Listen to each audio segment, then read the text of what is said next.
Намираме се в центъра на София, близо до кръстовището на ъгъла на улица Цар Симеон и Димитър Петков. До 20 блок и 329 блок. Група от 30 на ентусиасти правим зелени площи и цветни градинки. Лесно ли се копае тук? Много лесно. Много лесно? Да. Вие сте професионалисти. Ето и първите цветя вече са се появили. Преди малко тия саксии изглеждаха ужасно. Около тях има ненацъфтяли цветя, които ще цъфнат до няколко седмици.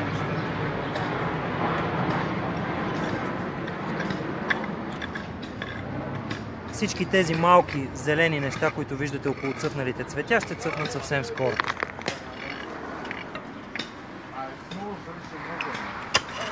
Как се справяте?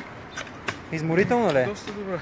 Доста добре, така е. Няма как. Допълнително, колкото седиш да пиеш бир. Да, със сигурност е така. Как се чувствате, момчета? Добре. Добре.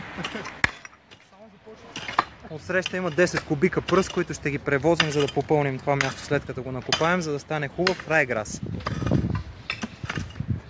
Мария, какво заснехте днес? Изключително хубави хора, които правят чудеса в сърцето на София. Браво!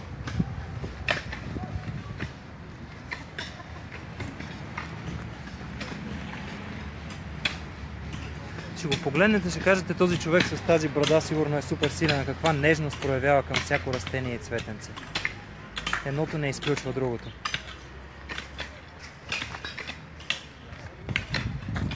Ето така изглежда преди да минем. След като минем, ще видите след седмица колко различно ще изглежда. Вижте.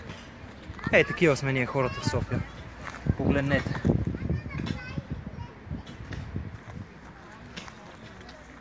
А съвсем на няколко метра има детска площадка. Една малка приятелка, която помага. Ти засади ли цветенце? Не. Защо? А искаш ли да засадиш? Ти засади ли? Браво. Я ми покажи кое е твоето цветенце. Кое засади ти? Можеш ли да го познаеш? Може би си засадил няколко. Много. Много, да. Браво на теб. Цъфналото цветето.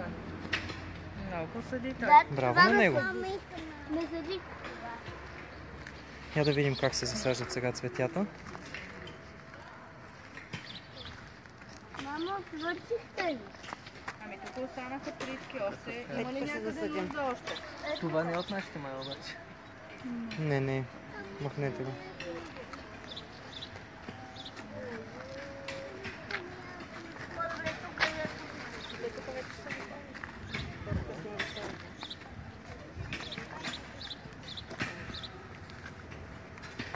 И да видим последната група какво прави.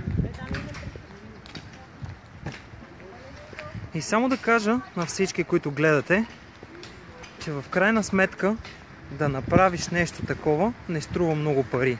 Цветенцата струват стотинки, труда е доброволен.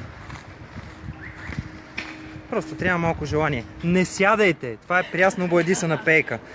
Вижте разликата. Вижте. Вижте как изглеждаше преди боядисването. Кое ви харесва повече?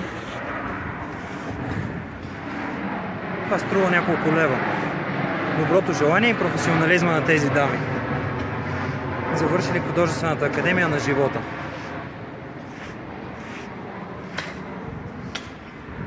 Еми това е. Другата седмица ще имаме и още събития. Всеки, който желае, е добре дошъл.